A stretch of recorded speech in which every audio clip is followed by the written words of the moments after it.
Damien Lempereur, bonsoir. Bonsoir. Avez-vous le sentiment, comme il l'affirme, qu'Édouard Philippe a entendu, a compris la colère des Gilets jaunes? Absolument pas. Et la preuve, j'ai trouvé le compatriote qui vient de s'exprimer bien plus clair que le Premier ministre, en fait.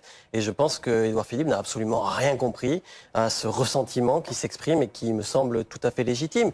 Il n'a rien compris, d'une part, parce qu'il n'a pas fait la seule mesure, il n'a pas annoncé la seule mesure qu'il aurait pu annoncer, à savoir l'annulation des hausses, les dernières au moins. Celles de janvier, celles qui sont prévues pour et janvier. qui sont prévues jusqu'en 2022, parce que si on chiffre, ce qui est annoncé à partir de janvier jusqu'en 2022, qu'il maintient ce soir, ça va représenter 10 € de taxes supplémentaires sur un plein moyen. Encore 10 €. On vient de prendre 10 € depuis 2015. Et il n'a rien compris également, puisqu'il nous ressort encore l'alibi écologique. L'arnaque totale. Le Premier ministre, au passage, son bilan carbone, je pense qu'il est largement plus mauvais que celui des Gilets jaunes qui sont dans la rue, même s'ils roulent au diesel. Et au-delà du Premier ministre, les bobos parisiens qui commencent là de plus en plus, et ça m'énerve, à nous donner des leçons, j'aimerais bien qu'on regarde leur bilan carbone, eux qui voyagent beaucoup, qui consomment des produits importés du monde entier, ou des fruits et des légumes qui viennent de l'autre bout de la planète. Donc si vous voulez cet argument écologique, les Français n'y croient plus, parce que sinon, on serait en train de taxer les supertankers, les porte-conteneurs, qui amènent des produits d'ailleurs fabriqués sur le désastre environnemental en Chine. On serait peut-être en train de taxer un peu intelligemment le kérosène. Aujourd'hui, les yachts, les jets privés sont pas taxés. Ils ont bien compris qu'on était en train de leur faire les poches, parce que c'est facile à la pompe, et que par ailleurs, on fait quand même, parce qu'il faut le rappeler, parce que c'est la vérité, des cadeaux fiscaux, l'exit tax, la flat tax, la suppression de l'impôt sur la fortune, c'est quand même 3 milliards d'euros. Rien que ça. Par ailleurs, on a augmenté le budget de l'Union européenne. Mais le Premier ministre dit quand même, j'ai annoncé cette semaine 500 millions d'euros d'aide pour aider les Français touchés par ce hausse de carburant. 500 millions, c'est déjà largement moins que les 3 milliards qu'ils vont encaisser là grâce à la hausse et tout ce qui est prévu dans les années à venir. Mais surtout, ils n'ont rien compris. Pardon, le Premier ministre, il est complètement... Ce soir, il aurait mieux fait de rester chez lui ou dans son bureau. Parce que ce qu'attendent les Gilets jaunes, c'est pas un accompagnement dans leur misère. C'est pas encore une aide, une aumône. Ce qu'ils veulent, c'est qu'on leur redonne leur dignité, qu'on leur explique quelle est leur place dans cette société.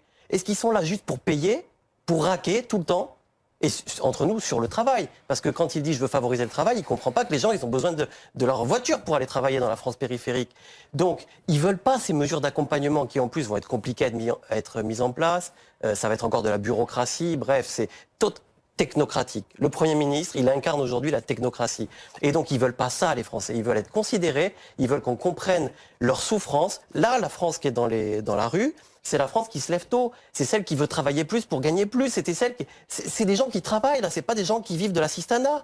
C'est les petits patrons de PME, c'est les artisans, c'est les commerçants, c'est les libéraux, les infirmières. C'est une France qui travaille et qui est en train de se dire, depuis des années, plus on travaille, finalement, moins on gagne, plus on souffre.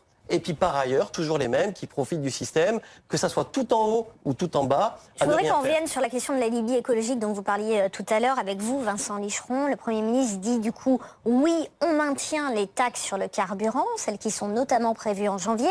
Est-ce une si bonne nouvelle que ça pour l'environnement ? Écoutez, nous, à la CLCV, depuis plusieurs mois maintenant, nous confirmons qu'il s'agit effectivement d'un alibi. Un alibi, pourquoi? Parce que sur les quelques 30 milliards d'euros que rapporte l'ensemble de ces taxes, il y a seulement une seule partie, 7 milliards, qui sont fléchés vers la transition écologique. Alors, quand on est une association et que l'on veut être crédible, il ne faut pas soit donner toujours des satisfecits, soit toujours critiquer. En l'occurrence, le gouvernement a proposé des aides cette semaine et la semaine dernière. Cela va dans le bon sens, mais c'est clairement insuffisant. Et c'est en cela qu'on est crédible. On demande au gouvernement de prendre en compte la situation des 7 millions de passoires énergétiques qu'il existe encore en France. C'est-à-dire que concrètement, il faut aider les Français à améliorer leur logement. Quand on sait que 15% de Français déclarent avoir froid chez eux, c'est insupportable au moment où le prix du gaz augmente. Mais des personnes qui ont du mal à payer leur essence pour aller au travail, est-ce que ça peut, les convaincre de leur dire, voilà, on va vous aider à rénover votre logement? C'est un tout. Nous, on demande au gouvernement d'avoir une vision large de cette problématique. Le gouvernement parle de transition écologique, eh bien, nous le forçons à parler de ces thèmes aussi. Concernant les voitures, c'est simple. Beaucoup de Français doivent se rendre à leur travail, doivent amener leurs enfants à l'école et c'est insupportable pour eux, cette hausse.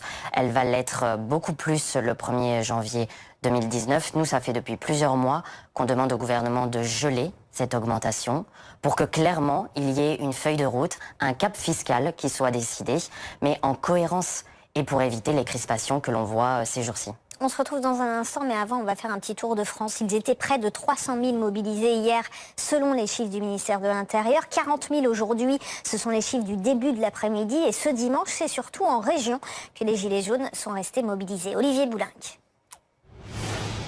Aurore était avec les Gilets jaunes hier et elle est revenue aujourd'hui. Car cette mère de famille de 30 ans, salariée dans les services à la personne, n'arrive plus à joindre les deux bouts. Quand je vois que le 11, j'ai plus de thunes pour vivre, que je vois mes enfants pleurer, me dire « Maman, tu peux m'acheter ça ?» que je lui dis « Non, ma fille, je peux pas. Tu l'auras le mois prochain quand j'encaisse. » Ça me fait mal au cœur. Ils sont plusieurs dizaines à bloquer cette route. Ces gilets jaunes bretons veulent rester mobilisés jusqu'à ce que le gouvernement les entende. On n'est pas entendu, donc automatiquement, on revient. Encore plus motivé. Plus motivés, et pas seulement pour dénoncer la hausse des prix à la pompe, ces gilets jaunes pensent qu'il y a en général trop de taxes. Surbooké de taxes, c'est énorme, c'est énorme. Et puis maintenant, on n'arrive plus à vivre. Ça veut dire que maintenant, on survit. On paye déjà des impôts sur nos tickets resto, nos chèques vacances. Il veut encore pousser au vice jusque-là. Non, mais on a le droit de vivre, on survit là. Même son de cloche sur la Côte d'Azur. Une opération escargot a été organisée par une centaine de motos. Puis les gilets jaunes se sont installés à ce péage pour ralentir les automobilistes. Ici aussi, les manifestants réclament moins d'impôts. On est tous là pour la même chose. Il y a trop de taxes et on n'est pas des pigeons. Arrivé à un certain moment, il faut dire stop, c'est tout. Ça tue le peuple. Donc aujourd'hui, l'autoroute Vinci paye pour tout le monde. C'est gratuit. Parmi les gilets jaunes, nombreux sont ceux qui veulent poursuivre le mouvement. Même s'il faut faire ça une semaine, je le ferai une semaine. Ah, moi, mon objectif, c'est de péter le système. Que le système explose complètement et qu'on recommence tout correctement comme il faut. Sur ce parking d'une grande surface de la région parisienne, ces gilets jaunes pensent aussi qu'il faut pérenniser leur action. Tout le monde vient de son propre chef. Enfin, moi, pour ma part, en tout cas, je ne ferai rien.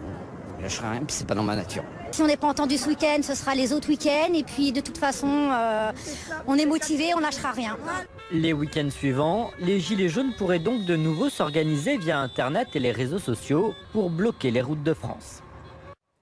Damien Lempereur, vous leur dire quoi aux manifestants? Continuer, arrêter? Non, mais bien sûr, il faut surtout pas arrêter. Si on arrête, on est foutu. Jusqu'à quand? Mais jusqu'à ce que le gouvernement entende enfin et cesse ce mépris, moi, que j'ai vu hallucinant ce soir du Premier ministre, mais qui en réalité est la marque de fabrique de ce gouvernement d'Emmanuel Macron. Là, on voyait les péages. Il ne faut pas oublier, il y a le racket aussi de la privatisation des autoroutes et des prix des péages qui ne font que augmenter. J'étais sur les péages avec Nicolas Dupont-Aignan en 2008, en 2012, j'ai été arrêté par les gendarmes avec un gilet jaune en 2015 parce qu'on organisait une opération sur un péage. C'est pas un problème nouveau, sauf que là, cette addition des colères s'exprime de façon tout à fait légitime et c'est bien sûr le moment ou jamais de l'exprimer pour que enfin ce gouvernement comprenne qu'il est complètement déconnecté de la réalité, de ce que vivent les Français. C'est pourtant très simple. Il suffit de regarder les chaînes d'infos, vous avez des citoyens qui expriment parfaitement le ras-le-bol, l'injustice sociale.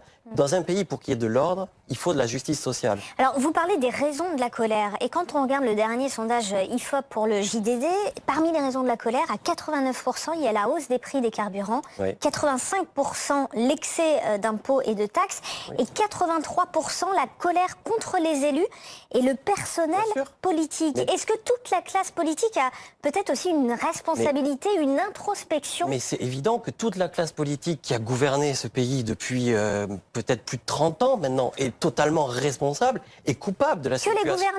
Mais que les gouvernants? Par définition, que ceux qui sont au pouvoir, parce que ceux qui, par exemple, comme Nicolas Dupont-Aignan, sont sortis du jeu pour critiquer ce qui n'allait pas, on ne peut quand même pas leur faire porter la responsabilité de ce qu'ils n'ont pas fait. Mais c'est très juste et ça rejoint ce qu'on disait sur le plateau, c'est-à-dire que c'est tout un système qui a été mis en place et qu'il faudrait changer pour aller vers une vraie transition écologique. Mais ce système-là, cette classe politique-là qui a mis en place cette mondialisation inhumaine, ce libre-échange, on signe là aujourd'hui encore, le gouvernement a fait dans le dos du Parlement d'ailleurs, le traité avec le Canada, où on fait venir les produits qui sont fabriqués sur le désastre environnemental, on fait venir les produits chinois, on fait venir les produits alimentaires, aux hormones, les OGM, tout ce qu'on... Bon bref, on a un pays qui est complètement ouvert, une anarchie totale, et après on s'étonne que les gens, une fois qu'on a délocalisé leurs usines, une fois qu'ils n'ont plus de travail, se révoltent. Mais c'est bien, et on va leur donner des leçons d'écologie. Alors que, par ailleurs, on ne donne pas de leçons d'écologie entre nous, aux Chinois, qui polluent en une journée ce que la France pollue en un an.